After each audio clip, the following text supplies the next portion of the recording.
दर्शक बिन नमस्कार एंड जय मसीह। फिर से आज एक वीडियो में आप सबके स्वागत करै छी। एहि कार्यक्रम में जीवित गवाही लगा यानी कि प्रभु यीशु मसीह केना के जीवन के परिवर्तन करे है और केना का व्यक्ति सब के जीवन में प्रभु यीशु मसीह काज करने हैं। तो चलू सुनै छी कि प्रभु यीशु मसीह केना का उनका जीवन में काज कलकै और केना का उनकर जीवन परिवर्तन भेलै। प्रभु यीशु मसीह के नाम से जय मसीह। हमर नाम भेल रेणु यादव। हम अहाँ के स्कूल चला रहल छी। हमर जीवन के गवाही बड़ इम्पोर्टेंट है आ बड़ी बड़को है। ओहि में छोट छीन में कह दै छी। हम प्रभु यीशु में चिन्ह से पहले 7 तह पोखर के अभी खुनि देने छलियै, ताहि तर में छलियै जे हमरा ई संसार नहीं देखाई छलै। ई संसार में केना के तर में चलि गेलियै, संसार में रहि कऽ से समझ में नहीं अयलै। मगर ओहि तर में जाकर जे तकै छी ने तऽ आब हमरा लग कुछो नहीं रहि गेल। एहन संसार में रही डूबि गेल, एहन संसार में रही चलि गेल। तेकर बाद में एगो दीदी हमरा स्कूल में गेलै तऽ उ हमरा कहलकै आ ओना आबऽ लागी चर्च में। हम पहले से अबियै तऽ हमरा नहीं ओते बढ़िया लागे, नहीं निमन लागे, कोनो कोनो बात सब नहीं निमन लागे तो हम अपन गाँव सीना सुन लिए चल जाइए। तेकर बाद में दीदी कहलकै तो हम कहली जाई छी प्रभु में, कहूँ उधार है कि केना है नहीं है। प्रभु में अबते अलियै तो अबते मातर प्रभु में अलियै, चिन्हलियै परमेश्वर के, चिन्हते मातर हमर जिंदगी बदल लगले। बदलते बदलते बदलते बदलते आब तक में बहुते बढ़िया से हमर जिंदगी बदल गेल है। हमरा जिंदगी में जे चाही प्रभु जे चाही उ सब हमरा दऽ देलकै। अब प्रभु के धन्यवाद दै छियै, पिता परमेश्वर के धन्यवाद दै छियै, यीशु राजा के धन्यवाद दै छियै। विनती कर छी कि हम ओहि खदिया में से निकलऽ वाला नहीं रहिए। एहन समय रहे हमर, एहन दुनिया रहे से दुनिया अभी ता देखी छी तो बुझाई कि कतऽ चलि गेली नहीं चलि गेली। अखनता के दुनिया तई दिन के में बहुते फर्क है। तर प्रभु यीशु एकदम सुंदर बना देलकै, जीवन आनंदित क देलकै, आशीषो देलकै। सब चीज पर भरपूर प्रभु करे आ भरपूर करते आ रहल है। हमर जाउत छलै विदेश में, ओकरा मन खराब भ गेलै तो बैस रहले आ उ अपना परिवार के कह लगले तो हमरा ओतऽ से कथी ना कही से कर, नहीं तो वहियन मर जेबो, वहियन मर जेबो। हम ओकरा कहली अहाँ नहीं मरब, जे हम प्रार्थना करै छी अहाँ ओहन सुतू 2-3 दिना, ड्यूटी छोड़ दियो आ सुतू। तो बोलू सुतहू नहीं दैया। तो हम कहली अहाँ सुतू ना, सुत देती कि बेसी अथी भ जाए है, सुत देती, सुतू। तो हमर जाउत सुतले। तेकर बाद में 2-3 दिन से उ सुतले रह गेले आ तैयो ओहन से प्रेस करते रह गेले। बोलू हमरा जल्दी से फिक्स क दू। हाँ वाह, ध्यान पड़ गेल, फिक्स क दू बोलू जे हम जल्दी जल्दी आबी। तब तो प्रभु के प्रार्थना कैलिए, सर के कहली प्रार्थना क दिया। 3 दिन के बाद में ओकरा छूट गेले दर्द करे से, छाती के दर्द रहे ओकरा एकदम दुखाए, कहे हम मर जाए। बोलू हम नहीं आब घुर के अबे नेपाल। तो हम कहलिए अहाँ के सब ठीक भ जात से अहाँ ओहन रहू। तो ओहन रहलै, प्रार्थना कैलिए तो काल्हि से काम करे है आ ठीक भ गेले।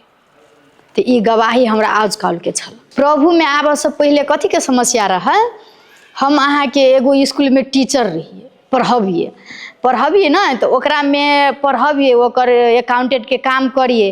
तब उनकर पैसा रहे तो हमरो बुझाए जे स्कूल खोल लेबे हम ना तो हमरो एते पैसा होते से कह के ओकरा जरे कनी वाद विवाद भ गेलै। वाद विवाद भेला के बाद में हम स्कूल खोललिए ना तो हमरा ल रहे कनी मनी पैसा। स्कूल खोलते मात्र नीचे जाए लगलिए, घाटा लगते हमरा गाड़ी लऽ के एक्सीडेंट भ गेलै, मर गेलै। तै के अहाँ के खूनी केस लागि गेलै। खूनी केस लगला के बाद में उ झेललिए। तब फेनू गाड़ी हमर बस रहे तै लऽ के फेनू एक्सीडेंट भ गेलै। तो ओहि में किछो नहीं भेलै, तैयो एक्सीडेंट भ गेलै। तेकर बाद में बच्चा सबके भूत लागऽ लगलै, लाइन में लगे तो एके दिन में 8 गो बच्चा के भूत लाग जाए। भूत लगे नहीं, खेलाई उलाई किछो ना, खाली बेहोश भ के गिर पड़े। तब ओकरा पानी उनी छीट दिए आ धरिए घर में तो होश अभी तो एकदम साग पात लेखा लारू पातू भ जाए आ पूरे केना न केना भ गेलै स्कूल में बच्चा सबके ओना होय लगलै हॉस्टल में केना दुना हुअ लगलै तब गेलिए धामी ल गेलिए तो कहलकै धामी ल देखलिए तो कहलकै जे बोलू केकरो घर के नहीं खाए कतौ नहीं जाए आब हम कतौ जाए तो भरि भरि दिन भूखले रह जाए तो आब कतौ खाओ तो ओहने खियाइए जाए खिया जाए तो फेनो शुरू भ जाए केकरो घरे खा लिए ना तो फेनो शुरू हुअ लगे ओ लाग के आ तहिया से प्रभु में अलिए तो नहीं कहियो भूत लगले स्कूल में नहीं कहियो बच्चा के लगले नहीं कहियो हमरा लगले आ एकदम नीमन से जिंदगी बीत लगले आशीष हुअ लगले अहाँ के।